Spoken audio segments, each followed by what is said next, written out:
Donc on a vu ce matin, on a terminé sur la notion de variance, de règle des phases. On va passer à quelque chose d'un peu plus expérimental, hein, c'est un peu plus léger aussi, le diagramme de phase.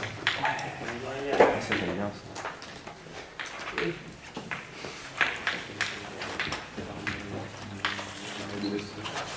Alors ce qu'on appelle un diagramme de phase, c'est un diagramme, étonnant, non, sur lequel on représente en fonction de différentes variables d'état, la phase sous laquelle un corps peut être représenté.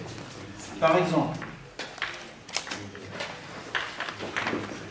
dans un diagramme pression-volume, on représente assez traditionnellement le volume ici en abscisse et la pression en ordonnée.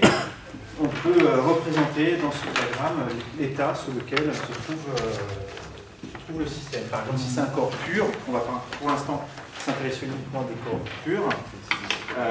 Si je vous donne la pression et le volume d'une quantité donnée de gaz, vous faites l'expérience, vous prenez une boîte à cette pression-là, vous mettez le volume qu'on vous a dit dans le système et vous regardez s'il est sous forme gazeuse, liquide, ou les deux, ou solide. Voilà. Et on peut comme ça identifier des zones là-dedans dans lesquelles peut se trouver le système. Alors, par lequel on va commencer? Oui, PV c'est pas mal. Hein. Quand on fait l'expérience avec un corps pur, par exemple de l'eau, mais ça pourrait être le cas de vraiment beaucoup de corps purs différents, on s'aperçoit qu'il y a deux régions dans ce diagramme-là. Il y a une région ici à grande pression et grand volume, pour lequel le système est dans quel état? Dans quel état est-ce que se trouve le système quand on est ici? Si vous avez l'intuition de ça. Liquide. Solide. Un gaz quand on monte en pression. En volume, grande pression. D'accord, donc vous avez envie de me dire, si je monte en pression là, ça va plus devenir un liquide?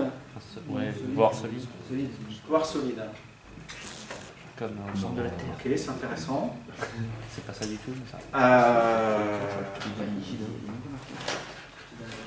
Ok, alors c'est pas ça, mais c'est pas idiot ce que vous dites. Donc effectivement, j'essaie de présenter le truc d'une manière qui va vous sembler peut-être plus évidente.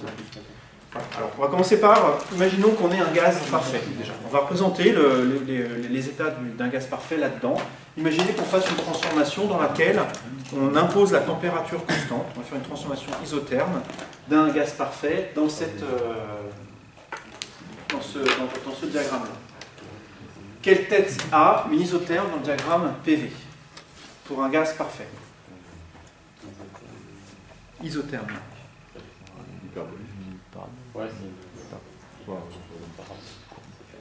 Une courbe. Une courbe. Ça, c'est de la haute précision. Une courbe. Donc, effectivement, pour un gaz parfait, ça fait quelque chose qui est une hyperbole, qui est en 1 sur T, puisque PV égale à RT. Donc, c'est-à-dire que le produit T fois V est constant. Si T est constant, on a quelque chose qui est en P est proportionnel à 1 sur V. Donc, on a quelque chose comme ça. Quand on se place à haute température, donc imaginez ici j'ai une température donnée, je considère des températures de plus en plus hautes.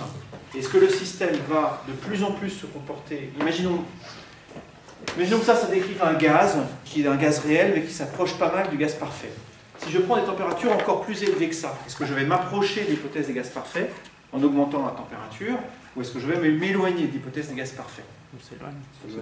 Ça fait plus en plus vite, il y a plus d'interaction. Ok, c'est faux aussi, mais c'est intéressant aussi.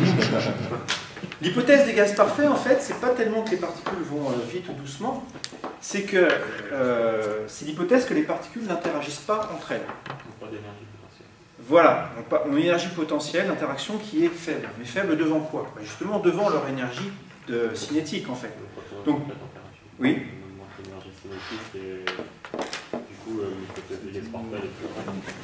Elle est plus vraie, tout à fait. Donc l'énergie cinétique est de plus en plus grande. Si on considère qu'on est à volume fixé, par exemple, l'écart entre les molécules est toujours le même, donc l'énergie d'interaction est toujours la même, mais comme on augmente l'énergie cinétique, l'énergie potentielle devient de plus en plus négligeable par rapport à l'énergie cinétique. Donc effectivement, quand on est à haute température, on va être de plus en plus proche de l'hypothèse des gaz parfaits. Donc par là-bas, les choses, ici, si on prend des températures élevées, ici, on est de plus en plus proche de l'hypothèse des gaz parfaits. C'est quand on va descendre la température qu'il va commencer à se passer des choses qui vont s'éloigner de l'hypothèse des gaz parfaits. Qu'est-ce qui se passe en pratique si on le fait? On observe quelque chose comme ça. On observe que les courbes elles se modifient un petit peu comme ça. Je vais retracer les axes un petit peu après. On a une courbe limite pour laquelle on a une tangente horizontale. Et ensuite, il se passe des choses comme ça.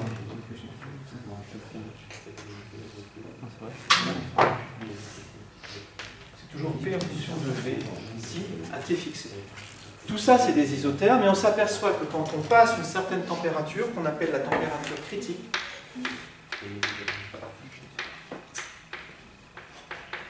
la température critique, c'est celle pour laquelle on a la courbe ici s'infléchit pour donner une dérivée seconde négative et une dérivée première nulle ici. Ici, c'est horizontal. Le point auquel c'est horizontal, je vais le noter ici. Ça s'appelle le point critique. Il y a un point particulier auquel ça se produit. Et quand on est à une température inférieure à cette température critique, on s'aperçoit qu'en diminuant la pression, donc en augmentant le volume, on a un palier. La pression devient constante, il se passe quelque chose ici, et puis la température ensuite se remet à défaut. Et le long de cette courbe-là, en fait, ce qui se passe, c'est que le fluide, si c'est un peu qu'on est en train de considérer, subit un changement d'état. Ici, il est sous une certaine forme. Et là, il est sous une autre... ici, il est sous une autre forme. Et entre les deux, c'est ce qu'on appelle ici une transition de phase. Ça, c'est ce que vous connaissez, vous. Une transition de phase que vous connaissez bien, c'est si ici, vous avez un liquide, et si ici, vous avez un gaz. Et ici, là-dedans, vous aurez un mélange entre le liquide et le gaz. Et on peut faire ça pour tout un tas de températures. Je ne vais pas en tracer trop non plus. Mais voilà, si on trace pour toutes les températures intermédiaires, on s'aperçoit qu'il y a une région d'espace dans laquelle, à pression et à volume donné, on peut avoir un mélange de deux phases différentes. Je vais tracer ça comme ça. Ici, ce que j'ai tracé en bleu, c'est l'ensemble des points auxquels se produit la transition entre une descente ici avec une certaine pente et le palier horizontal. D'accord ? Là-dedans, on appelle une transition de phase. Ça, c'est ce qu'on observe expérimentalement. Quand on fait l'expérience, on part d'un système qui est dans un certain état. À température donnée, on augmente son volume, par exemple, et on observe ça, ou bien on décroît son volume, on part de là, et on va dans ce sens-là. Monsieur, mais c'est valable pour toutes les matières que c'est ils changent de phase juste en augmentant leur volume. Oui, alors ça va être. Alors, pour toutes les transitions de phase de type transition d'un solide à un liquide, d'un liquide à un gaz, ou même d'un solide à un solide, on verra tout à l'heure, toutes ces transitions-là, c'est effectivement quand on fait varier le volume global. Si on laisse le système, si on laisse plus de place au système, il va se réorganiser pour, en éventuellement faisant apparaître plusieurs phases. Je mets ce bémol-là parce qu'il y a certaines transitions de phase que je ne vais pas aborder ici dans ce cours, mais la notion de transition de phase, elle est très générale. Vous avez des systèmes magnétiques, par exemple, qui peuvent être dans une certaine phase, c'est-à-dire les moments magnétiques du système sont orientés d'une certaine manière, vous chauffez, et paf, ils s'orientent d'une différente manière. Mais là, ce n'est pas quelque chose qui est associé au volume. C'est quelque chose qui est associé... C'est pas quelque chose... Les différentes phases ne se distinguent pas par la manière dont la matière est organisée spatialement, mais c'est dont les moments magnétiques s'orientent les uns par rapport aux autres. Donc là, pour passer d'un état à un autre, ce n'est pas le volume qu'on va modifier, mais c'est le champ extérieur appliqué, par exemple, ou des choses comme ça. On verra si je vous parle de ça plus tard, ce n'est pas ce sur quoi je veux me concentrer en tout cas pour le moment. Quand on voit ce genre de diagramme, on a envie de donner des noms ici aux différents états.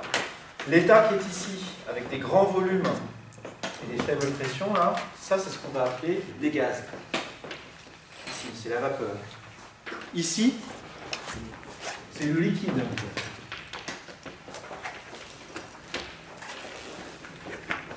Et effectivement, si vous prenez dans des conditions usuelles de l'eau, par exemple, et puis que vous lui faites subir une transition, vous allez commencer par de l'eau liquide dans un état qui va être par ici. Vous allez avoir un palier qui correspond à la transition de phase où l'eau passe par une phase d'ébullition, et puis ça va devenir un gaz, ça va devenir complètement un gaz. Alors attention ici, vous, c'est pas comme ça que vous faites pour quand vous chauffez de l'eau, et puis quand vous faites évaporer de l'eau en faisant chauffer l'eau des pâtes, par exemple. C'est pas ça que vous faites, vous n'êtes pas à température constante et vous ne changez pas le volume. L'expérience qui serait ici, elle consisterait plutôt à prendre de l'eau à température ordinaire, la mettre sous une cloche à vide, et puis de changer la pression en faisant le vide dans la cloche. Et à ce moment-là, on ferait effectivement passer le système dans cet état. Oui. À gauche, en haut de la courbe, il y a lycée dessus, il y a la température critique, ouais, là c'est du gaz. Ça, c'est la question qui tue, effectivement. Ici, on a du liquide, on a envie de se dire, bah là, c'est du liquide aussi. Là, c'est du liquide. Mais là, je vous dis que ça tendait vers les gaz parfaits. D'accord ? Est-ce que quelqu'un sait là, la réponse à ça? Je ne sais pas si c'est quelque chose que vous avez déjà vu. Ce qu'on peut voir déjà dans ce diagramme, ça va répondre à la question juste après, c'est que si on part d'un état qui est ici, je vous ai dit, je viens de vous dire que à température fixée, si on augmente le volume, le système va faire ça, passer par un palier, arriver là. Donc on voit très bien, on a ici de l'eau liquide dans un bol, paf, on fait l'expérience, on se retrouve avec de la vapeur d'eau. Donc là c'est très clair que du liquide est passé à du gaz. Mais on peut très bien imaginer de faire la transformation de façon complètement différente. Imaginez que vous ayez votre gamelle d'eau dans une enceinte dont vous pouvez régler la pression et le volume, indépendamment. Hein. Vous avez un bouton, c'est comme le télécran, vous connaissez le télécran, c'est un jeu, vous avez deux boutons qui font varier l'axe X et l'axe Y, ben là c'est vraiment ça. On peut très bien faire une transformation où on commence par, à volume constant par exemple, augmenter la pression, puis ensuite à pression constante, augmenter le volume, puis ensuite à volume constant, diminuer la pression et arriver là. C'est la même transformation, vas-y. Du coup, effectivement, on a changé de température. Hein. Quand on fait ça, là, ce n'est pas une transformation isotherme, donc c'est un autre type de transformation que celle qui est ici, mais elle mène du même état initial au même état final. Cette transformation, quand on y pense, elle a une caractéristique super bizarre. C'est qu'il n'y a pas de transition de phase là-dedans. On passe de cet état-là, d'une phase condensée, donc assez condensée à un liquide, à une phase encore condensée, qui est, je peux donner le nom, un truc un peu moins dense, avec une pression un peu plus forte. On arrive ici, on augmente le volume, on passe continuellement d'un état à un autre, puis on passe continuellement d'un état à un autre. En fait, on est passé dans cette transformation-là, continuellement d'un état liquide à un état gazeux, sans que jamais il y ait coexistence de deux phases différentes. Il n'y a jamais eu de bulle dans votre système, il n'y a pas eu d'ébullition. Et du coup, on a une vision très claire de ce que c'est qu'un liquide, ici, une vision très claire de ce que c'est qu'un gaz, c'est de la vapeur, et entre les deux, l'un est devenu l'autre sans qu'il y ait eu un intermédiaire vraiment très net, c'est passé vraiment continuellement. Donc ça vous dit quelque chose, c'est que le liquide et le gaz, en fait, c'est vraiment la même chose finalement. Ce sont des fluides, et on peut passer continuellement de l'un à l'autre. On n'est pas obligé de passer par une ébullition pour passer d'un liquide à un gaz. Cette transformation-là, telle que je viens de la tracer, ça porte un nom, ça s'appelle le contournement du point critique.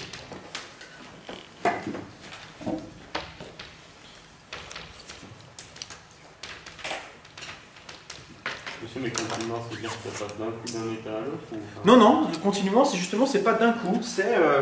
ici, vous avez un liquide tel qu'on le connaît, puis le liquide, il change un petit peu, donc là, en fait, il devient un peu plus dense, stop. Puis un peu moins dense, un peu moins dense, un peu moins dense, donc les molécules s'écartent, continuent à s'écarter, moins dense, et on arrive au gaz. Donc on est passé d'un liquide dans lequel les molécules se touchent, à un gaz où les molécules ne se touchent pas du tout, par une série d'états où les molécules se touchaient de moins en moins, en fait. Ouais, c'est juste, c'est tout le temps dans la même phase. Voilà, c'est la même phase, c'est un fluide qui est quand on passe de là à là, qui est passé par des états de densité différentes. Alors que quand on fait la transformation ici à température constante, il se passe vraiment un truc remarquable ici, c'est qu'on a, le système se sépare en deux. Il y a une partie gazeuse et une partie liquide. Et Ici, vous avez la première goutte de vapeur, la première bulle de vapeur qui apparaît. Vous augmentez le volume, il y a de plus en plus de vapeur. Ici, il n'y a plus de vapeur, il n'y a plus de liquide du tout. La dernière goutte de liquide disparaît et ça ne se comporte plus que comme du gaz. Donc, on est habitué, encore une fois, le truc intuitif pour nous, c'est qu'on passe de liquide à vapeur par une transition de phase de type ébullition. Ce n'est pas forcément le cas. Alors, il y a un autre diagramme dans lequel on voit assez bien cette difficulté-là. C'est un diagramme où on tracerait cette fois-ci la température et ici la pression. Donc ici, ce sont deux variables intensives. C'est peut-être un petit peu plus facile de voir les choses. Et ce que je suis en train de vous dire, c'est que... Alors ici, je mets le point triple. Je ne l'ai pas tracé ici. Je n'ai pas encore parlé de solide là-dedans, mais je vais vous faire le diagramme le plus général possible là-dedans. Dans une gamme de températures dans laquelle peuvent exister le liquide et le gaz, on a ici du liquide, on a ici du gaz, on a ici le point critique, et si vous imposez la pression et la température dans cette zone-là, donc c'est effectivement un liquide, on peut passer du liquide au gaz, par exemple en traversant la ligne qui est ici. Ça s'appelle une ligne de changement d'état, la ligne qui est là. Sur ce que représente la ligne qui est ici, c'est une ligne sur laquelle vous avez à la fois du liquide et du gaz. C'est une ligne de coexistence entre les deux états. Et donc, quand on fait une transformation usuelle de changement d'état, on passe ici du liquide au gaz, on passe de A à B ici, par exemple en diminuant la pression, bah oui, ça évapore le gaz, on se retrouve de là à là, et on est passé par un état dans lequel on avait effectivement les deux corps présents. Maintenant, on peut aussi, comme tout à l'heure, faire une transformation un peu différente, qui fait ça, qui contourne le point critique, c'est pour ça que ça s'appelle contournement du point critique. Hein. Donc changer la pression et la température par petits incréments pour amener le système à une température plus grande que cette température-là. Ça, c'est la température critique de tout à l'heure, hein. C'est la température au-delà de laquelle il devient plus difficile de différencier le liquide du gaz. Et la transformation nous amène ici sans jamais avoir eu deux phases simultanées. Ça, vous aviez déjà vu ça? Non, pas spécialement. Alors, pour donner un ordre de grandeur, pour l'eau, la température critique ici, elle vaut 374 degrés Celsius. Et la pression, ça je ne connais pas par cœur.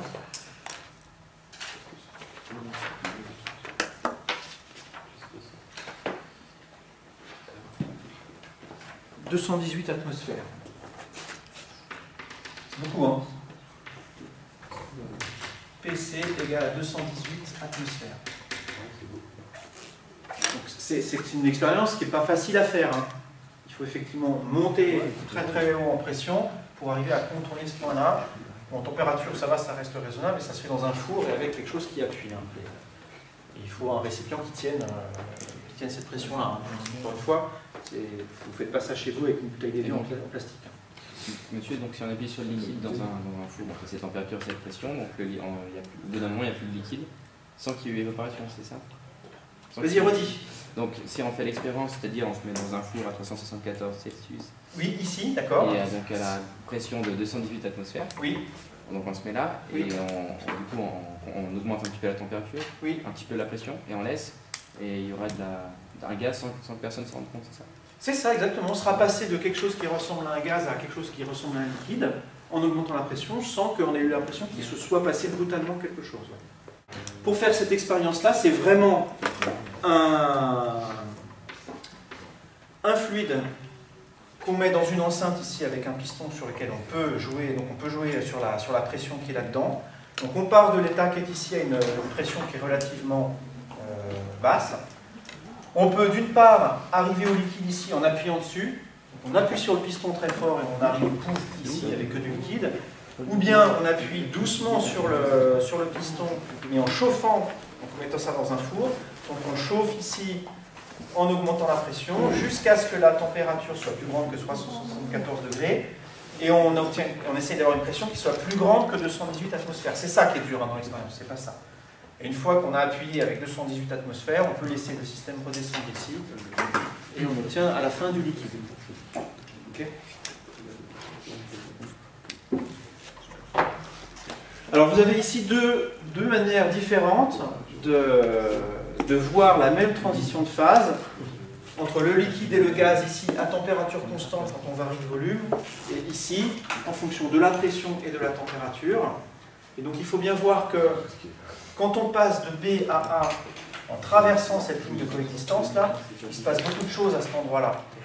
Quand on part d'ici, il n'y a que du gaz, on augmente la pression, par exemple la température constante, on augmente la pression, on arrive ici, là la première goutte de liquide apparaît, et le système il va rester là en fait, on a un palier ici, donc la pression est constante pendant toute, on voit ici, la pression est constante pendant toute la transformation, donc c'est-à-dire qu'une fois que le système a atteint ce point-là et que la première goutte de liquide est apparue, la pression reste constante, donc on reste là, on continue d'apporter de l'énergie, le liquide, il y a de plus en plus de liquide dans le système, donc la fraction de liquide augmente, et puis une fois qu'il n'y a que de liquide, on se retrouve dans cette région-là et la pression peut de nouveau augmenter. Donc, ce que je viens de vous dire ici, c'est qu'on fait la transformation de là, à là, à là. Dans un premier temps, la pression augmente, puis la pression est constante, puis la pression réaugmente. Donc tout le palier qui est ici, là, toute la région pendant laquelle la fraction de liquide augmente à pression constante, c'est concentré dans ce diagramme sur ce point-là. C'est en 3D. Alors, si vous regardez précisément sur ce que je vous ai donné ce matin, donc prenez les cours que je vous ai donnés ce matin. Je suis en train de vous parler ici de la première courbe, en fait les trois premières. Je vous parlerai du solide après, mais regardez déjà la partie entre liquide et vapeur. Donc je vous ai présenté ici le diagramme qui est ici, le troisième diagramme que je vous ai montré, c'est celui-là. Le deuxième diagramme sur la courbe que je vous ai donnée, c'est celle-là. Et ces deux diagrammes peuvent être représentés par une surface qui représente par exemple la pression dans un plan dans lequel varie la température et le volume. Ça, c'est la figure du haut. Donc la figure du haut, elle est peut-être un petit peu étrange au début, il faut juste s'y habituer. Si vous arrivez à la voir en 3D, vous voyez que la partie ici tordue qui contient le point critique, donc c'est une partie qui se projette dans le plan P, pression-température ici, qui se projette de cette façon-là, et elle se projette dans le plan pression-volume de cette manière-là. D'accord ? Et... oui ?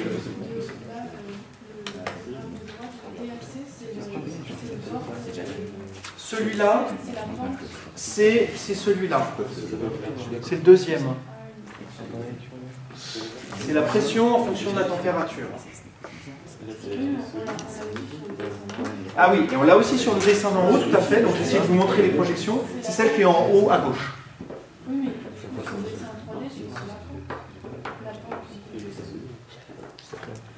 Alors, d'accord, je vais essayer de répondre à ça en faisant le diagramme.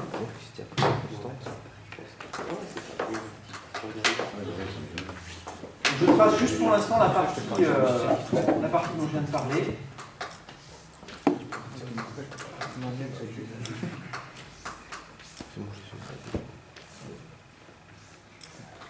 Voilà, donc ce que vous avez sous les yeux, c'est quelque chose qui fait comme ça.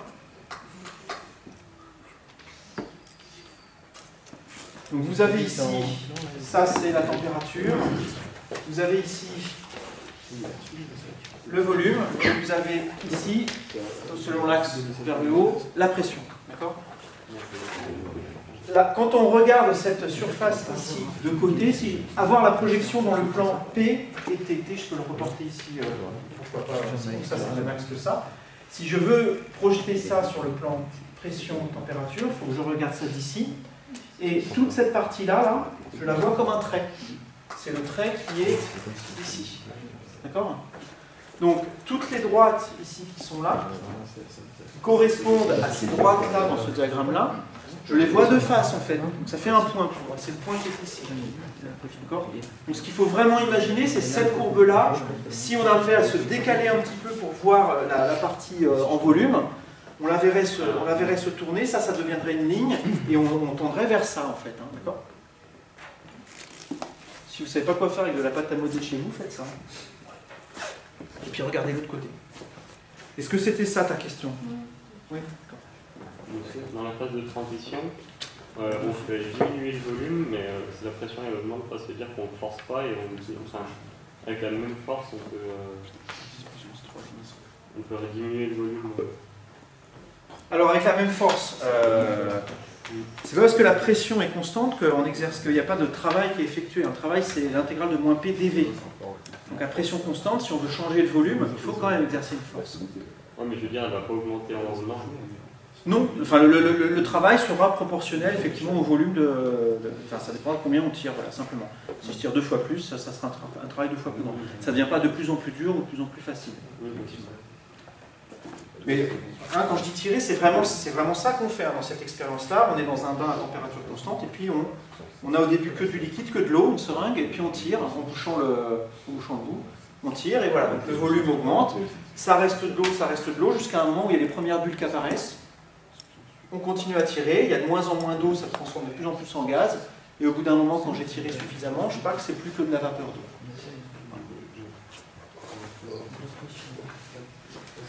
Alors dans le diagramme qui est ici, j'ai parlé ici que du liquide et du gaz. En fait, vous savez qu'il y a aussi un autre état, c'est l'état solide. L'état solide, il va être par ici.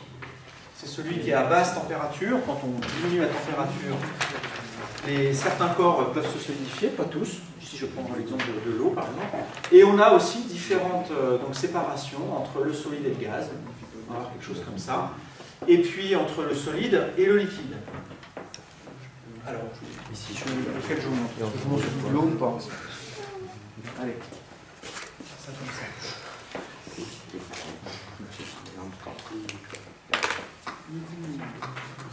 Dans le diagramme qui est ici, donc, on a ici la partie solide, la partie gaz, la partie liquide. Encore une fois, les lignes qui sont ici représentent les transitions de phase qu'on peut avoir. Quand on passe du solide ici au gaz, il faut traverser cette région-là et donc on a une transition de phase qui peut se passer. Il n'y a pas de point critique ici associé à solide-gaz. Là, je l'ai fait s'arrêter, mais ça va aussi loin que vous voulez en fait là-bas. On verra ce qui se passe par là-bas, mais il n'y a pas de point critique. On ne peut pas contourner la transformation solide-gaz en faisant le tour ici. Donc il n'y a pas de contournement du point critique quand on passe du solide au gaz. Ça veut dire que le gaz, c'est vraiment quelque chose de complètement différent du solide, pour le coup. Il y a toujours une transition de phase. On ne peut pas dire le solide, c'est la même chose que le gaz, mais en plus condensé. Non, c'est vraiment quelque chose de complètement différent. Quand on passe de l'un à l'autre, il se passe quelque chose de brutal physiquement. Et pour la même, ici je vais aussi mettre des pointillés, ça va aussi où vous voulez, il n'y a pas non plus de point critique associé à ça. On est obligé de passer par la frontière ici quand on va de solide à liquide. Donc l'état solide, c'est vraiment quelque chose de très particulier pour le coup. Ça se comprend hein, si vous avez un peu étudié ce que c'est que des solides de point de vue microscopique. Qu'est-ce qui différencie un solide d'un liquide? C'est structuré. Ouais. Oui, c'est structuré, effectivement. C'est-à-dire que les atomes dedans, ou les molécules, ne sont pas désordonnées, voilà. Elles occupent des sites bien précis. Vous avez, pour la plupart des cellules, vous avez des réseaux particuliers, hein, des constructions géométriques qu'occupent les molécules. Donc c'est quelque chose de vraiment ordonné. Alors qu'un liquide, c'est simplement les molécules se touchent, mais elles se touchent dans n'importe quel ordre. Donc quand vous prenez un gaz et que vous le comprimez, bah, effectivement, ça peut donner un liquide facilement. Pour que ça donne un solide, il faut que toutes les molécules se mettent en place dans un réseau particulier. Donc c'est vraiment quelque chose de qualitativement différent d'un liquide. Avec le diagramme qui est ici, là, on s'aperçoit, on comprend assez facilement ce qui se passe si on fait une transformation dans laquelle, à température constante, j'augmente la pression, par exemple. Imaginez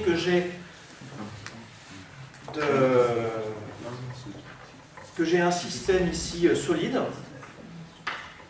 et puis que je décide à température constante de diminuer sa pression. Donc encore une fois, je mets un bout de glace, par exemple, dans une seringue et je tire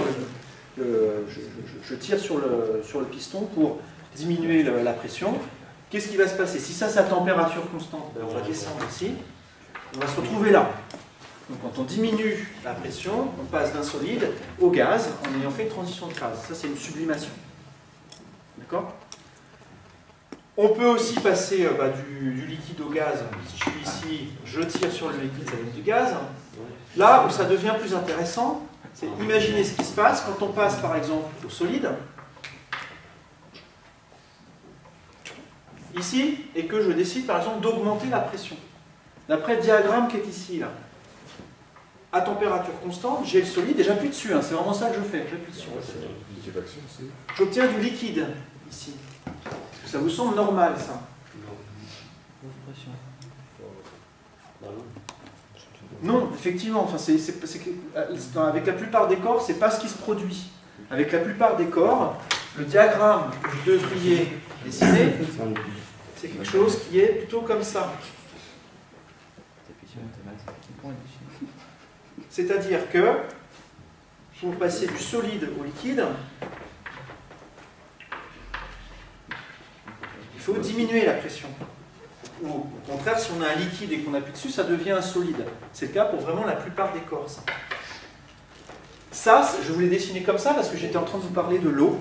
Il se trouve que pour l'eau, elle a vraiment un diagramme de phase assez particulier. Pour l'eau, on est vraiment dans cette situation-là. Où si vous appuyez sur un solide, ça donne du liquide. Ça, c'est en partie pour ça qu'on arrive à skier sur l'eau, enfin sur l'eau gelée, appelons ça de la neige, mais on ne peut pas skier sur du sable. C'est parce que, c'est encore plus visible avec le patin à glace, quand vous avez un patin à glace et que vous glissez sur la glace, vous appuyez sur le solide, ça forme localement une couche de liquide, parce que vous avez appuyé dessus, vous avez augmenté la pression, et donc vous, en fait, vous faites de l'aquaplaning sur la glace, enfin sur l'eau qui s'est formée. Et une fois que vous êtes passé, la pression redevient la pression normale, donc ça redescend et le truc se solidifie derrière. Et c'est pour ça que ça fait une trace. Si, je t'assure. Donc avec le patin à glace, vous passez sur la glace, vous laissez derrière vous une traînée de glace qui s'est liquéfiée, puis qui se resolidifie derrière, et ça fait la traînée, et vous avez aquaplané comme ça sur la glace. Pour le ski, c'est un petit peu pareil. Alors, dans le détail, c'est un petit peu plus complexe que ça, mais essentiellement, c'est quand même pour cette raison-là que c'est beaucoup plus facile de glisser sur la glace solide que sur d'autres glaces. Vous n'avez probablement pas essayé de glisser sur autre chose que de la glace d'eau d'ailleurs. Un truc, du dioxyde de carbone.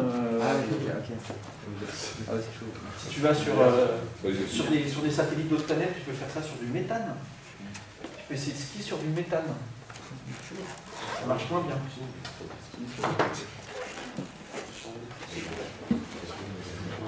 Le point qui est ici, là, je n'en ai pas parlé, j'ai juste mentionné tout à l'heure. Ici, c'est le point où coexistent le solide, le liquide et le gaz. C'est ce qu'on appelle le point triple.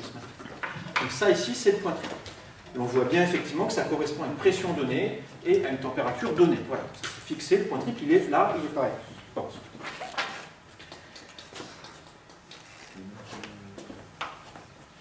Alors, là, je vous ai présenté le diagramme de l'eau de manière un petit peu simplifiée. Il ressemblerait effectivement à ça. Maintenant, si vous regardez le quatrième graphique que je vous ai montré ici, celui où il y a marqué liquide et puis il y a plein de chiffres romains là. Ça, c'est l'allure qu'a le diagramme ici, ce diagramme de phase, quand on monte dans cette région-là. En fait, ce que vous appelez la glace, vous, c'est un type de glace. La glace peut exister sous plein de formes différentes. Et ça, c'est le cas de tous les solides. Un solide, donc je vous ai dit tout à l'heure que c'était une organisation des molécules sous une géométrie particulière. Et bien, suivant la pression et suivant la température, cette géométrie peut changer. À haute pression, ça peut être plus avantageux pour les molécules de s'empiler différemment. Et donc, pour la glace, par exemple, la glace que vous connaissez, vous, c'est un certain type de solide. Mais si on augmente en pression, c'est un autre type de glace qui va devenir plus stable. C'est elle qui va se former. Et en fait, des glaces, vous en avez un paquet. Et donc, dans la figure que vous avez ici, vous avez la glace 1H, qui est la glace ordinaire, la glace 2, la glace 3, 4, 5, 6, 7. Tout un tas de glaces différentes. Ah, ça fait des grosses pressions, oui. C'est du puissance 8 Pascal. C'est 10 puissance 3, hein, je ne sais pas si ouais, mais ATM. Oui, d'accord, pardon. Oui, donc 1000 atmosphères. Oui, c'est des grosses pressions. Oui. Ça, c'est pour l'eau. C'est pour l'eau, oui. Ça ne suit pas vraiment la... J'ai pas l'impression que ça suit... Alors, ça suit plutôt. C'est parce que l'échelle, elle est vraiment pas du tout la même. Ici, tu vois, c'est 218 atmosphères.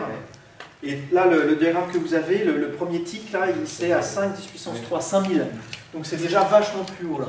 Donc là, ça c'est la glace 1H, et c'est seulement quand on commence à atteindre des pressions très grandes qu'on atteint cette région-là. Mais ça se ressemble d'aspect extérieur, enfin c'est de la glace. Enfin... Bah après, c'est un peu difficile à dire, je pense pas que personne n'en ait déjà vu, parce que voir directement, parce qu'à 5000 atmosphères, ça veut dire, ou 10 000 atmosphères, tu mets pas une caméra ou un appareil photo à 10 000 atmosphères. Donc on peut avoir des indices que cette glace est présente sous cette forme-là, dans des expériences, mais on la voit pas réellement.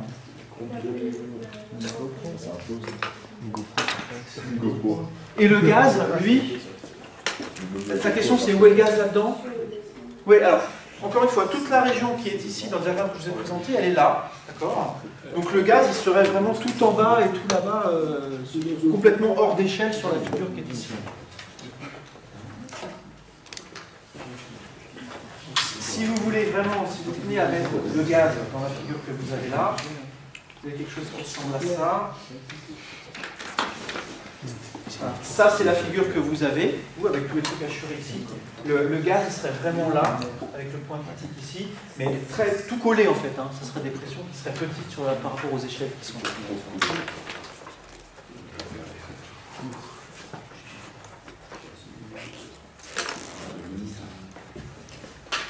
Donc l'étude des différentes transitions entre les différentes formes de glace, c'est des sujets actuels, par exemple, on travaille sur ça. Juste pour vous donner du vocabulaire, les différentes formes de solides, ça s'appelle des variétés allotropiques.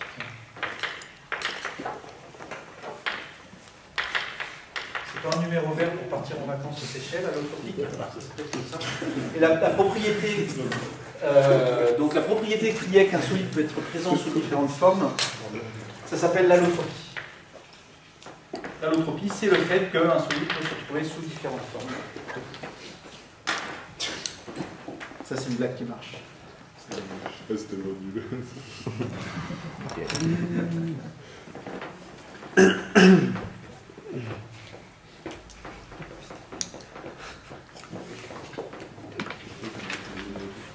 Alors, des diagrammes de phase, je vous en ai montré d'autres sur la feuille. Deux autres, donc les deux qui sont en couleur en dessous, là, c'est des diagrammes de phase d'autre chose que de l'eau. C'est les diagrammes de phase de l'hélium 3 et de l'hélium 4. Donc l'hélium, ça forme à température ordinaire un gaz atomique. Et vous avez deux sortes d'hélium suivant le nombre de neutrons qu'il contient. Hélium 3 et hélium 4. Et on vous montre sur ces deux diagrammes-là les équations, les diagrammes de phase. Donc vous voyez ici dans le coin en bas à droite des deux figures quelque chose qui ressemble à ce que je viens de vous dire. Vous avez un gaz et un liquide. Vous voyez la courbe de séparation entre gaz et liquide qui s'arrête en un point donné, au point critique. Et puis, au-delà de ce point, on vous a représenté ici une espèce de dégradé entre liquide et gaz pour vous dire que ça passe continuellement d'un à l'autre. Ce qui est plus intéressant ici, c'est ce qui se passe à gauche des deux figures. Parce que là, vous voyez qu'il peut apparaître des types des états, disons, de ces systèmes qui sont assez surprenants. Vous avez par exemple, dans les deux cas, vous avez quelque chose qui s'appelle superfluide. Donc si vous diminuez énormément la température,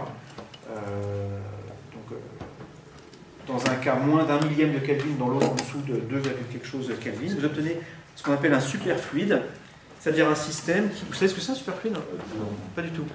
C'est un système qui ne présente aucun frottement. La viscosité disparaît, et c'est quelque chose qui peut s'écouler absolument sans aucun frottement.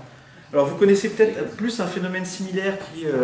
les phénomènes qui deviennent les corps qui deviennent supraconducteurs.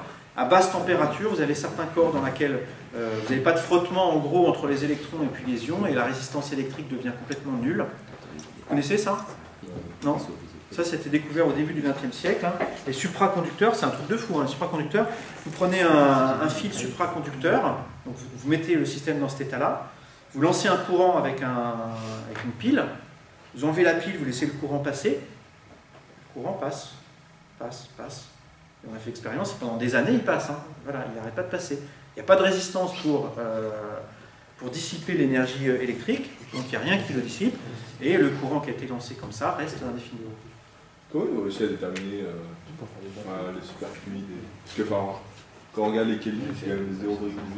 Oui. Alors, ce qui s'est passé, c'est que donc, ça, c'est vraiment au début du XXe siècle qu'on a découvert ça. On a réussi à atteindre des températures aussi basses et on s'est aperçu qu'il y avait des phénomènes bizarres. Il y avait par exemple les fluides, quand on les avait refroidis autant, on s'aperçoit qu'ils remontaient spontanément les bords du récipient. Ça, c'est quelque chose qui découle de l'aspect superfluide, de la superfluidité. Vous mettez un superfluide dans un récipient à cause des phénomènes de capillarité. Il va avoir tendance à remonter, puis il s'échappe comme ça, tout seul. C'est un truc de fou, hein, ouais. C'est quoi les phases A et phases B? Alors, après, donc effectivement, ça peut être un petit peu plus compliqué que ça. On s'est aperçu qu'il y avait différents superfluides, qu'au sein de ce qu'on appelle superfluide, il y avait aussi deux états différents qui pouvaient amener de la superfluidité. De même qu'il y a plusieurs états qui correspondent à solide, hein, suivant la manière dont les molécules s'organisent. Il y a aussi plusieurs états qui correspondent à de la superfluidité et qui ont des caractéristiques thermodynamiques différentes. Donc on identifie vraiment comme des phases différentes. C'est pareil pour solide HCP et BCC. Voilà, et ce qu'on appelle HCP et BCC, ce sont des formes différentes d'organisation des atomes dans le solide. HCP, ça va être hexagonal. BCC, je ne sais plus. Ça, je pourrais vous dire aussi. Et c'est lequel le plus présent transformé? Ah bah, le plus présent, là, de toute façon, sur Terre, des trucs à 0,1 Kelvin, tu n'en as pas beaucoup. Donc, c'est des choses. Ça dépend vraiment comment. Dans le cas de l'hélium ici, ça dépend vraiment comment on l'a préparé. Voilà, ça dépend dans quel régime de pression et de température on se trouve. Si on est dans la petite zone marquée BCC, bon, on va avoir celui-là. Sinon, on va avoir le HCP. Ça aurait quel avantage niveau application? La superfluidité? Ouais. La superfluidité, j'en connais pas Non, je ne connais pas d'application vraiment pratique de ça. C'est extrêmement important du point de vue théorique, parce que pour comprendre ça, ça a fait comprendre beaucoup de choses sur la matière, hein, sur la constitution de la matière. En fait, c'est un effet qui est quantique, qui fait appel à la mécanique quantique, et ça a demandé vraiment de comprendre de manière quantique comment ça marche. Par contre, la supraconductivité, ça a énormément d'applications. Hein. La supraconductivité, ça permet de faire, comme il n'y a pas d'effet Joule en fait, puisqu'il n'y a pas de résistance, ça permet de faire circuler des courants. La supraconductivité? Non. Mais c'est aussi un autre phénomène, disons, de ce type-là qui apparaît à basse température. Et comme il n'y a pas d'effet Joule, on peut faire passer des grands courants dans des circuits, et c'est utilisé en particulier pour faire des grands champs magnétiques. Vous savez qu'un champ magnétique, ça peut être fait en faisant passer un courant dans un fil. Si vous voulez un grand champ magnétique, vous faites passer un grand courant, mais dans un matériau normal, ça va faire fondre le fil. Ben voilà, avec un supraconducteur, non, le fil ne fond pas. C'est comme ça que les aimants dans les électroaimants au LHC, par exemple, c'est fait avec des supraconducteurs. Dans pas mal de scanners, des IRM aussi, il faut des champs magnétiques importants et c'est effectivement des supraconducteurs. Les supraconducteurs, c'est quand il fait très froid? Oui, alors effectivement, c'est à très basse température. Alors, dans les années 80, il y a eu une petite révolution où on arrivait à avoir des supraconducteurs qui étaient à une température au-dessus de quelques dizaines de Kelvin.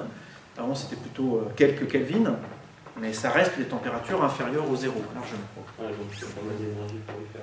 Voilà, il faut pas mal d'énergie pour rendre le matériau supraconducteur. Il y a des cas où on y gagne. Il y a des cas même où on gagne à refroidir le matériau et faire passer un courant dedans, on y gagne par rapport à ce qu'on perdrait avec l'effet Joule si on ne faisait pas ça. Ce n'est pas le cas dans les fils ici, hein. Vous n'avez pas de supraconducteur dans les fils haute tension. Si un jour on découvre un supraconducteur à température ordinaire, ça sera la révolution mais de toute l'industrie électrique. Hein. C'est le Graal des gens qui travaillent là-dessus. Ah, bah après, ils ne vont pas personne ne changera. Bah, disons que les pertes par effet Joule, tout le monde y perd. Hein. Tout le monde y perd. C'est énorme. Et si un jour quelqu'un arrive à faire un fil où il n'y a pas de perte par effet Joule, il le vend, mais comme ça, quoi. Ouais. Et en dehors de l'hélium, il va y avoir des trucs de superfluides qui sont pas si près du Kelvin que ça, sans forcément. Non, ça reste. Tous les éléments, c'est tout. Alors il n'y en a que quelques-uns. Hein. C'est un phénomène qui est pas du tout courant. Et c'est toujours à très basse température. Ah oui. Non, c'est froid. dit que c'était pourri. Ok. Alors, donc ça, c'était juste pour vous dire que des phases, en fait, il y en a vraiment beaucoup plus que simplement bêtement solide, liquide, vapeur. Voilà.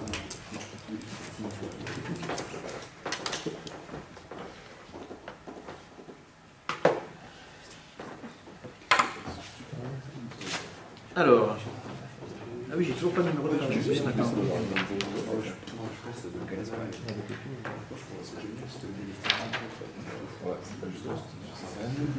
Pourquoi c'est n'importe comment je peux... Bah oui, forcément.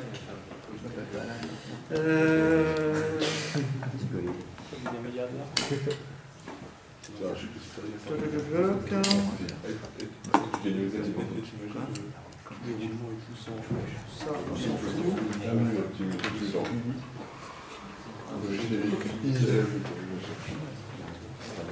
Alors, on va entrer dans les choses un petit peu plus quantitatives là, sur cette transition de phase.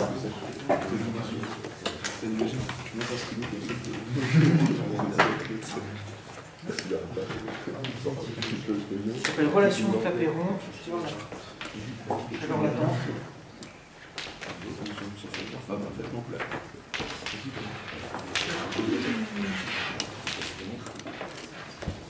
Relation de Clapeyron.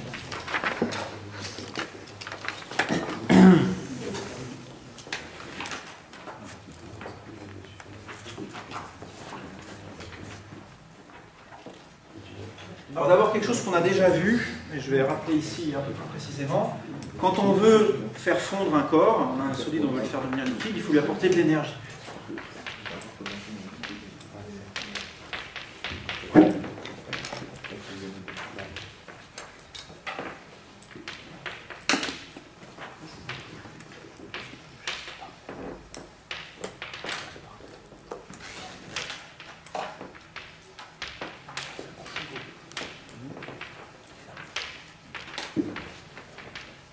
Ces trois transitions-là, mais quand on va dans une phase plus désordonnée, il faut apporter de l'énergie.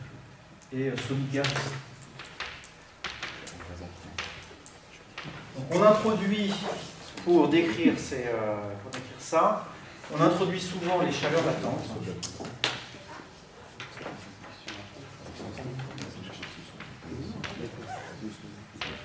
De changement d'état.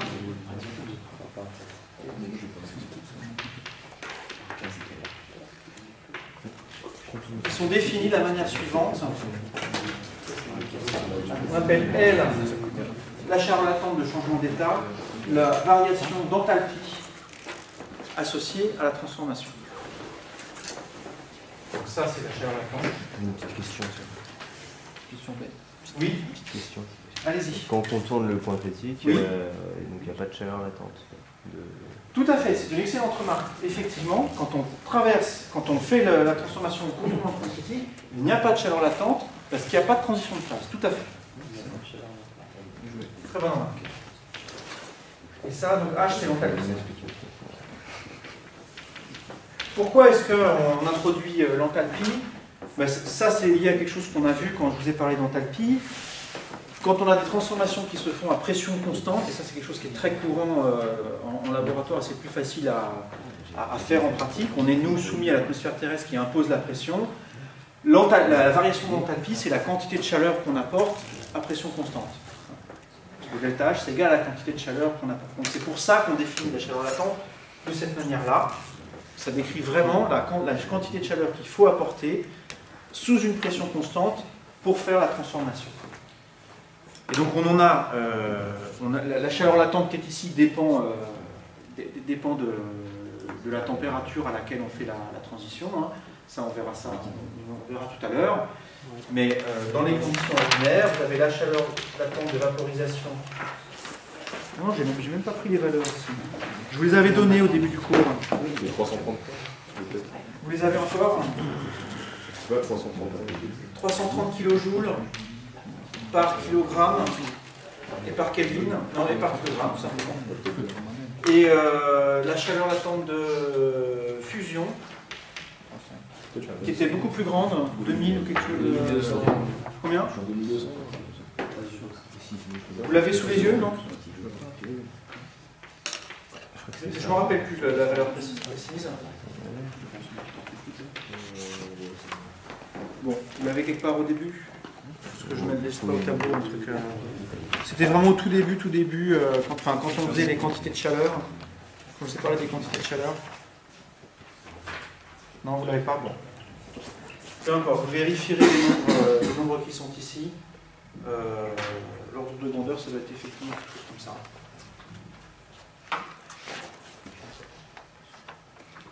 Alors, il se trouve qu'on peut donner, on peut relier les chaleurs latentes à d'autres grandeurs thermodynamiques. Et ça s'appelle la relation de Clapeyron. Et on va la montrer maintenant.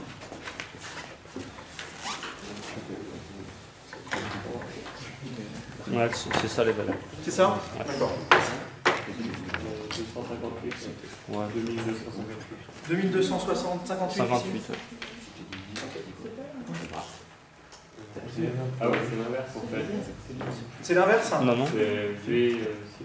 Oui, c'est celle de vaporisation qui est énorme en fait. Donc c'est l'inverse ici. Merci.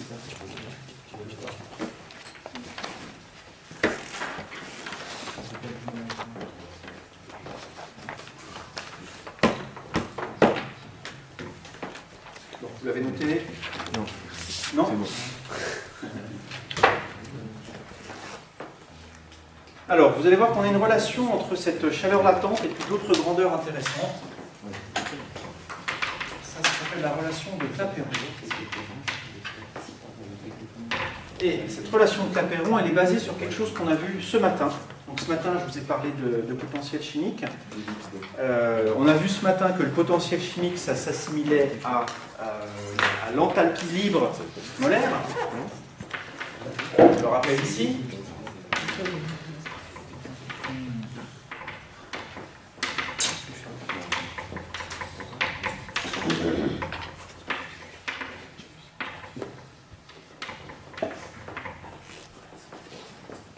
Et on a vu ce matin que, quand on a une transformation, quand on a un état d'équilibre, les potentiels chimiques des espèces qu'on a en présence sont égaux. Les potentiels chimiques sont égaux même. C'est des garçons. Donc c'est-à-dire que si on sépare, si on calcule petit G1, quand on a un mélange constitué de deux phases, G1, l'enthalpie libre de la phase 1, et puis G2, l'enthalpie libre de la phase 2. Donc, par exemple, ça pourrait être ici le liquide et ici le gaz. Au cours de toute transformation, on doit voir que dG1 est égal à dG2. C'est-à-dire que si je pars d'un état d'équilibre et que je change légèrement l'état d'équilibre, je me retrouve avec une variation de G, mais les deux doivent varier en même temps, puisque les deux doivent être égaux tout le temps. Vous vous rappelez que la variation d'enthalpie libre est reliée aux autres grandeurs thermodynamiques de la manière suivante.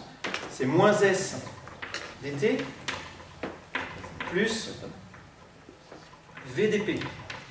Ça, on l'a revu ce matin. Ça, la relation qui est ici indique la variation d'enthalpie libre en fonction de la variation de température et de pression. Les grandeurs qui sont ici, là, petit g, c'est des grandeurs molaires.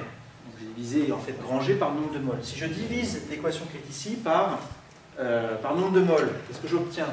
J'obtiens que le dG, ou cette fois-ci le G qui est ici, qui est molaire, c'est égal à T est une grandeur intensive, P est une grandeur intensive. Si je divise ce terme-là par le nombre de moles, j'obtiens ici moins petit s, ça va être l'entropie molaire, plus petit v, ça c'est le volume molaire.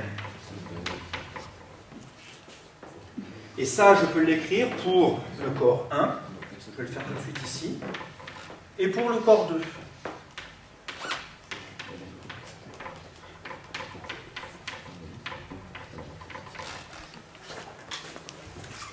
J'ai écrit deux lignes au-dessus que ces deux quantités devaient être égales au cours de toute transformation.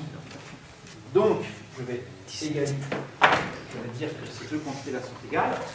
C'est-à-dire que moins S1 dt plus V1 dP est égal à moins S2 dt plus V2 dp. Ce qui s'écrit aussi S2 moins S1, on fait passer ça, dt est égal à V2 moins V1 dp. Essayez de varier discrètement, hein, que ça ne s'entende pas sur le film.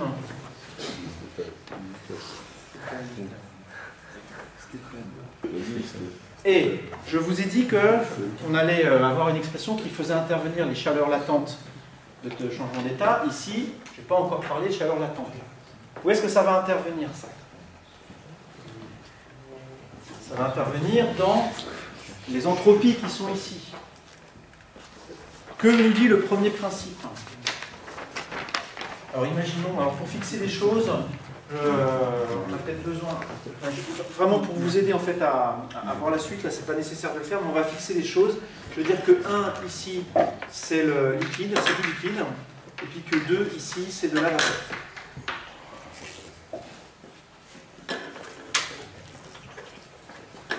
Comment est-ce que sont reliés S1 et S2?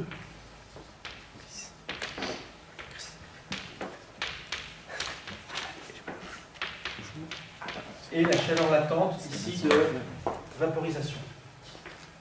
Je vous laisse réfléchir.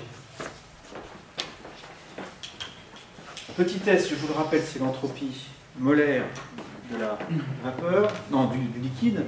S2, c'est l'entropie molaire de la vapeur. Et LV, c'est la chaleur latente de vaporisation, donc de passage de l'un à l'autre.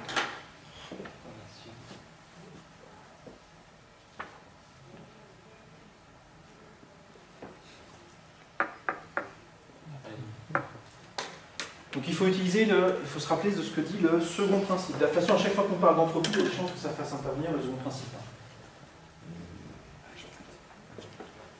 Si on fait passer une mole du système de liquide à vapeur, c'est-à-dire de la phase 1 à la phase 2, la variation d'entropie, quand on a fait ça, c'est donné par, alors je l'ai écrit ici, vous vous rappelez que D, la variation d'entropie totale, ds, c'est delta Q sur T. Ici, je suis en train de parler de grandeur molaire, donc ça va être un petit S ici. Pour une mole, le S qui est ici, c'est une molaire. Je vous rappelle que la transformation, quand on vaporise du liquide pour le faire passer à vapeur, ça se fait à température constante. Donc le T ici est constant, c'est la température à laquelle se fait le changement d'état. Donc le delta petit s, c'est égal à la quantité de chaleur totale divisée par T. Or, la quantité de chaleur qui est ici, reçue au cours de cette transformation, c'est L. C'est précisément L en fait. Alors, ah oui, parce qu'on est par mol. Voilà. Ouais, comme c'est molaire, le LV qui est ici, hein, c'est la chaleur latente molaire. Attention.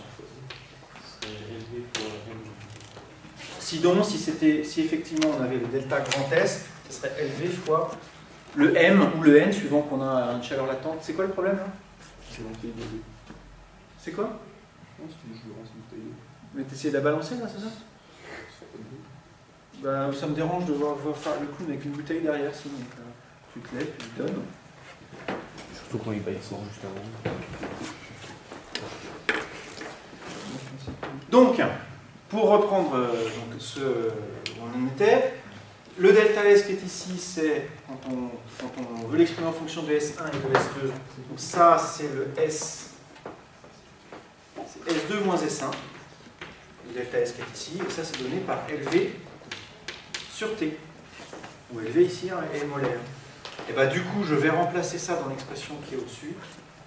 Et ça nous dit que... Je vais l'écrire sous quelle forme? LV sur T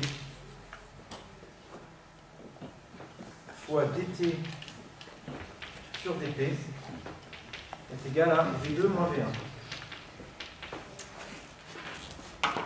Ce qu'on peut écrire aussi, alors il y a pas mal de manières différentes d'écrire cette relation. Ça, c'est la relation de Clapeyron. On peut l'écrire par exemple dt sur dp, voilà, je vais l'écrire plutôt dp sur dt pour qu'on voit bien dans le diagramme pt ce que ça représente. dp sur dt est égal à lv sur t facteur de v1 de v2 moins v1.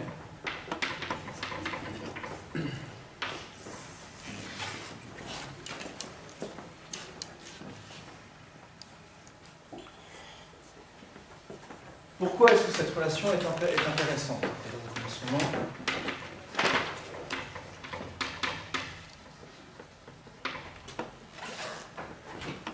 Dans le diagramme, pression, température, tout à l'heure.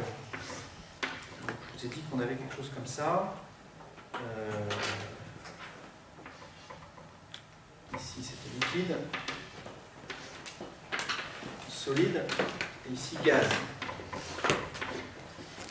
Pour une transition, par exemple, entre liquide et gaz, celle que je suis en train de considérer ici, la quantité qui est ici dp sur dt, c'est la pente de cette courbe-là.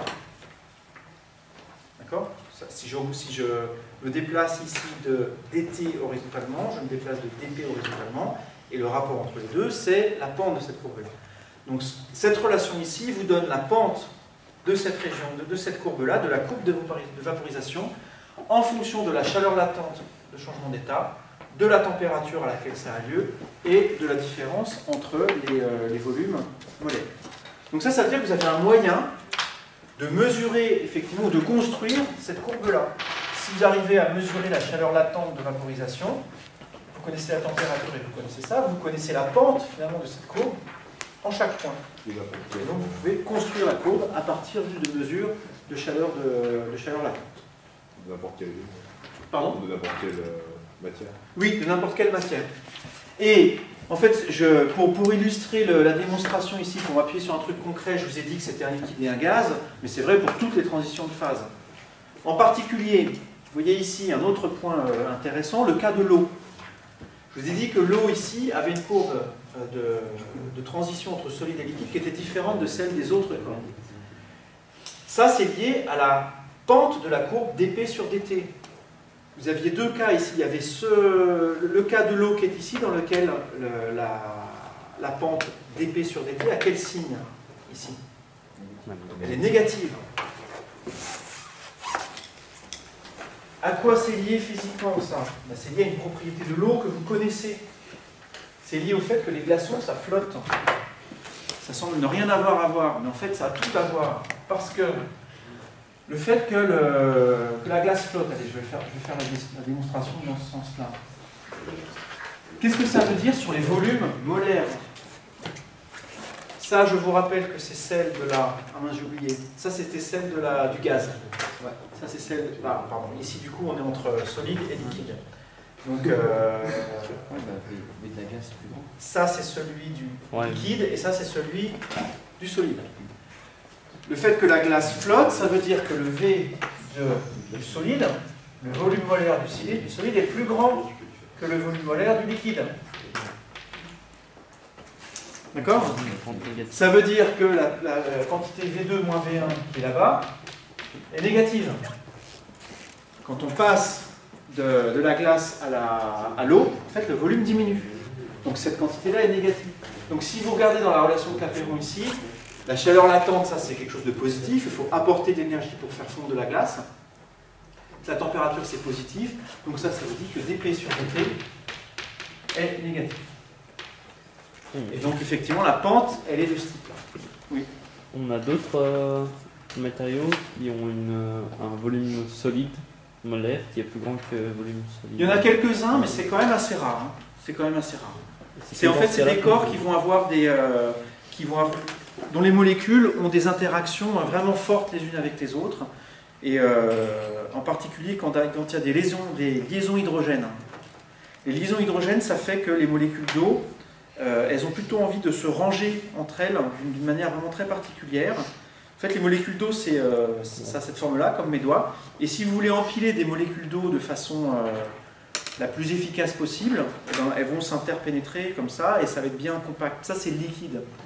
Pour faire un solide, il faut que ça soit orienté d'une manière à ce que les liaisons hydrogènes mettent en relation en fait, ici, un oxygène avec un hydrogène. Et ça, il faut que ça s'écarte un petit peu pour que ça ait la place de se ranger de cette manière-là. Donc, à cause de cette liaison hydrogène, la glace, il faut que ça s'expande pour que ça gèle. Il n'y a quand même pas beaucoup, enfin, la majorité des corps, c'est pas le cas. Pourquoi dT sur dt est inférieur à 0 alors que V2 sur Bon, c'est positif. Non, ça c'est négatif. Le signe qui est là. Ok.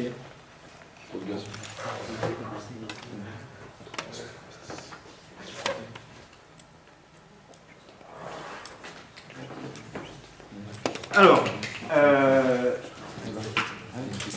pour illustrer cette propriété de l'eau quand même, qui est, de la glace qui est assez particulière, il y a une expérience qui s'appelle l'expérience du regel, l'expérience du pain de glace. Vous pouvez la faire chez vous, c'est assez rigolo.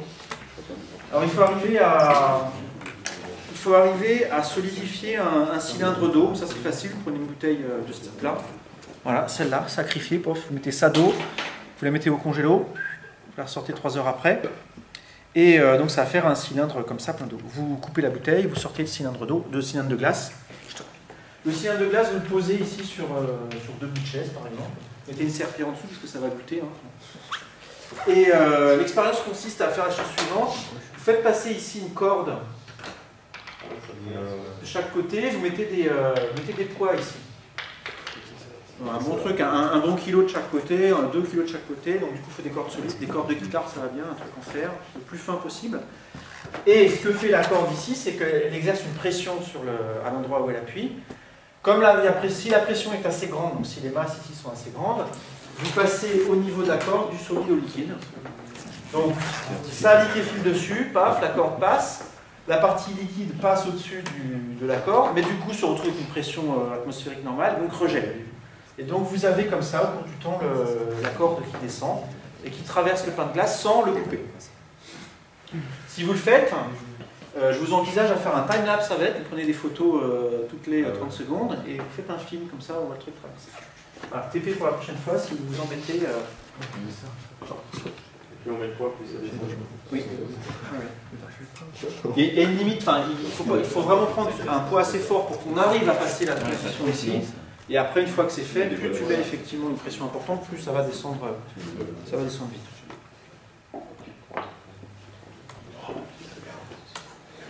Alors,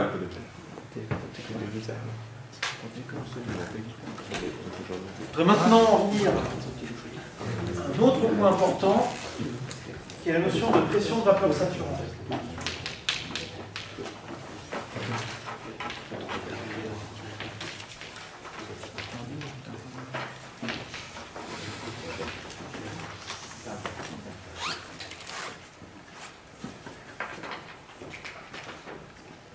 Donc je viens de vous dire que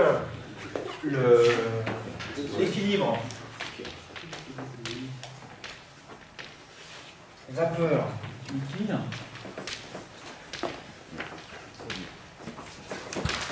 lorsque la température est fixée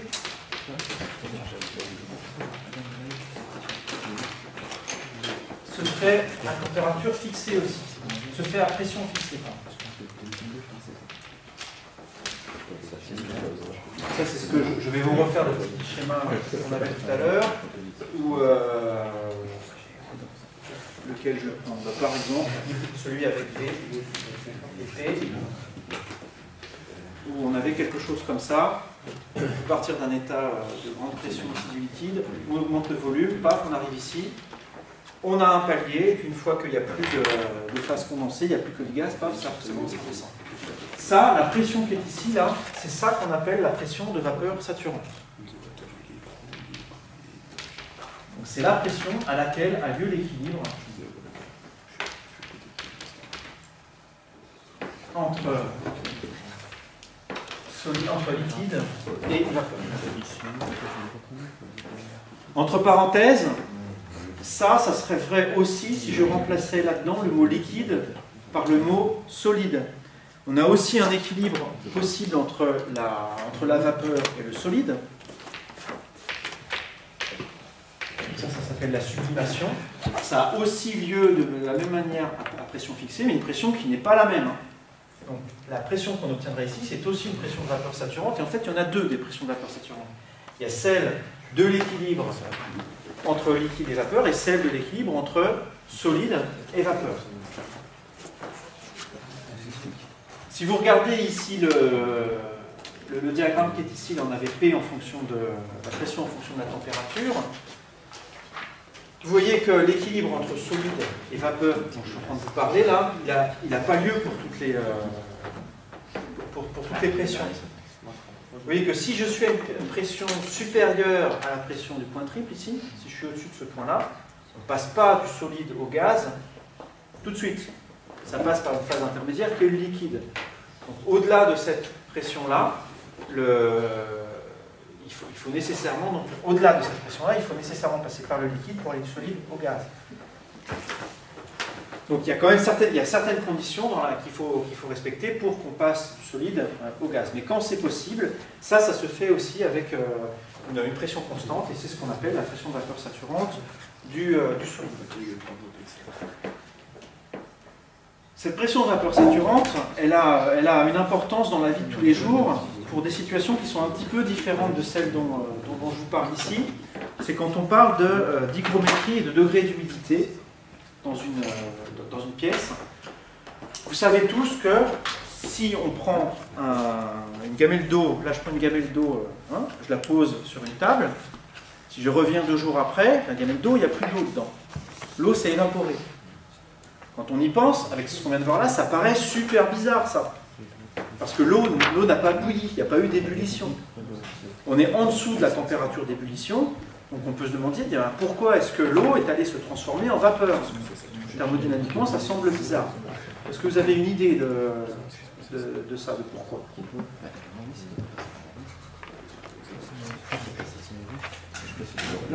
Non?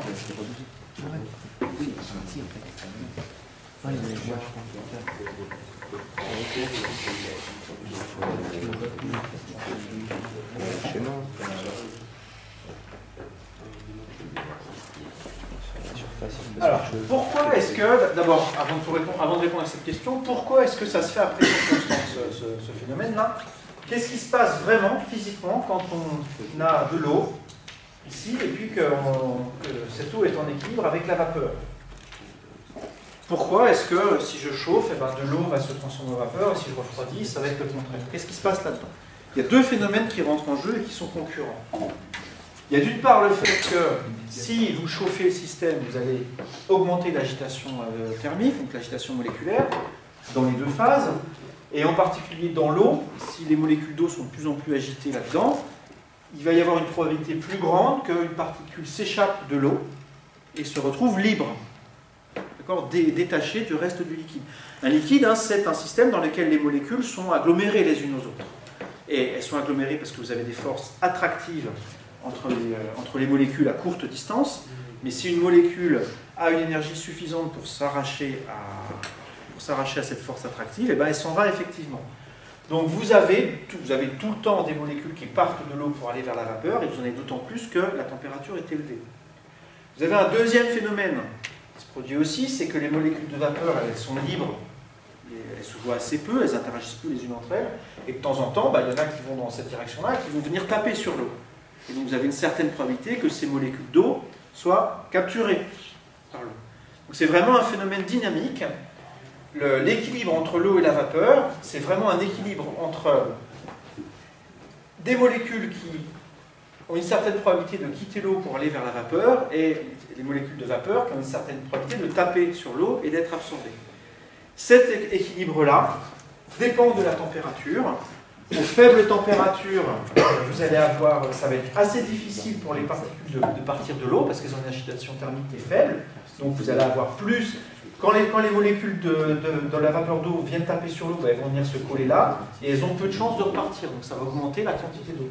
À haute température, au contraire, les molécules s'échappent facilement de l'eau et elles vont plus aller alimenter la vapeur. Donc l'équilibre se fait comme ça. Maintenant, dans la pièce où nous sommes actuellement, je mets ma gamelle d'eau ici, ouverte sur l'extérieur. Ce qu'il qu'il faut bien comprendre, c'est que l'extérieur ici n'est pas constitué de vapeur d'eau, c'est de l'air. Ici, on a de l'air. Les molécules d'air qui viennent et qui tapent sur l'eau, elles ne vont pas être collées à l'eau. Les interactions entre les molécules d'air et l'eau, elles ne sont pas du tout assez fortes pour ça. Pour liquéfier l'air, il faut vraiment aller beaucoup plus bas que la température ordinaire. Donc, il y a quelques molécules d'eau qui se trouvent là-dedans. De temps en temps, elles vont venir taper sur l'eau et effectivement, éventuellement rester collées. Mais l'essentiel, c'est des molécules d'air et elles ne font pas ça. En revanche, à température ordinaire, vous avez toujours la même probabilité que les molécules d'eau s'échappent d'ici et aillent se retrouver dans l'air. Donc par rapport au cas de tout à l'heure, où on avait de la vapeur d'eau ici et des molécules et de l'eau liquide ici, si vous remplacez la vapeur d'eau par de l'air, vous déséquilibrez l'équilibre. Enfin, vous déséquilibrez le système. À température donnée, vous avez toujours autant de chances que les particules s'échappent de l'eau pour aller vers l'air, mais vous avez beaucoup moins de chances que des particules reviennent de l'air pour venir dans l'eau, parce que les molécules d'air ne se collent pas à l'eau. Et donc, le fait qu'il y ait de l'air au-dessus, ça veut dire que l'eau ici va perdre petit à petit des molécules. Si on est dans une pièce complètement fermée, ça va s'arrêter au bout d'un moment. Parce que ce qui va se passer, en fait, c'est que dans l'air qui est ici, vous avez quand même plus un peu d'eau. Vous avez de la vapeur d'eau, puisque l'eau commence à s'évaporer ici. Et vous allez quand même finir par établir un équilibre entre ces deux sous-systèmes. Et si vous vous souvenez de ce qu'on a dit dans les tout premiers cours, on a vu la loi de Dalton qui nous disait que quand on a un mélange ici d'air et de vapeur, chacun des constituants se comportait comme s'il était un gaz parfait tout seul. Donc ici, l'ensemble air plus vapeur se comporte comme de la vapeur finalement, du point de vue de simplement si on s'intéresse à l'eau, dans lequel la pression de la vapeur, ça serait quoi? Ça serait la pression partielle de l'eau. Donc si on veut étudier le phénomène des échanges entre la vapeur d'eau et l'eau, tout se passe du point de vue des molécules d'eau comme si on avait un mélange eau liquide plus vapeur à la pression que je vais noter X H2O fois la pression totale. La pression totale, c'est la pression de l'air dans la pièce, et ça, c'est la fraction molaire d'eau. Tout ça, c'est ce qu'on a appelé la pression partielle de l'eau. Donc, du point de vue simplement de l'eau, on a un mélange entre de l'eau liquide et ça. Et on peut avoir effectivement un équilibre entre l'eau de la gamelle ici et l'eau qui est contenue dans l'air, à condition que cette grandeur-là soit égale à la pression de vapeur saturée. Donc, quand on peut avoir équilibre si la pression de vapeur saturante à la température considérée est égale à X de l'eau fois la pression totale. Cette pression de vapeur saturante en fonction de la température, là, je vous l'ai tracée sur une des courbes que je vous ai données. C'est la dernière qu'on n'a pas regardée, celle qui est ici, là. Donc cette courbe représente la pression de vapeur saturante en fonction de la température pour l'eau. Vous voyez par exemple que j'ai dû tracer à 8 degrés ici. Les pointillés, ça représente la température de 8 degrés. Vous voyez que la pression de vapeur saturante descend à 10 millibars. Donc 10 millibars.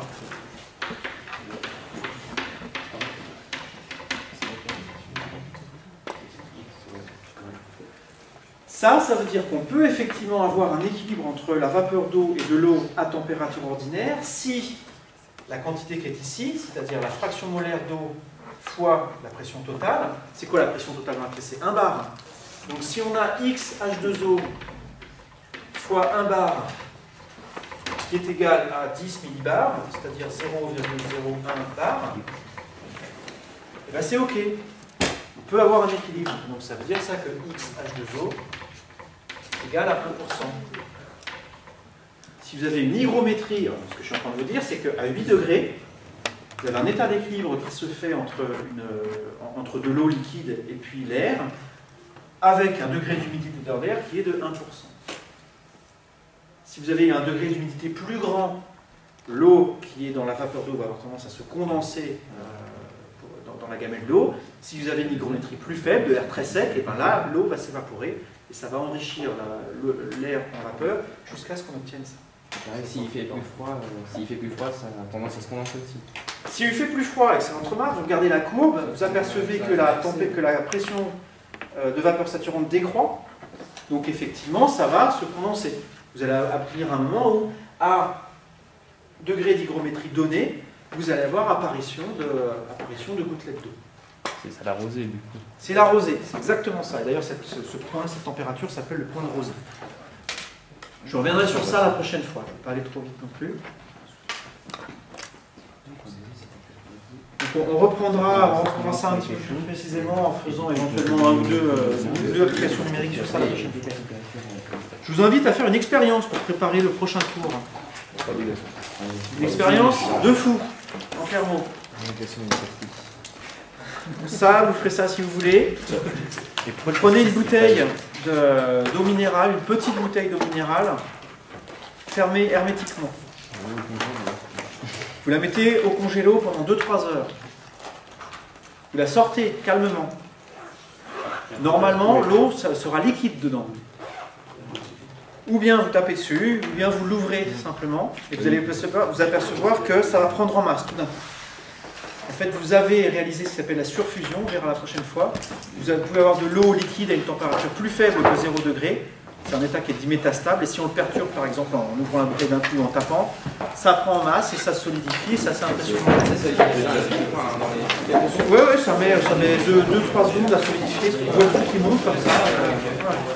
Non, c'est impressionnant à voir.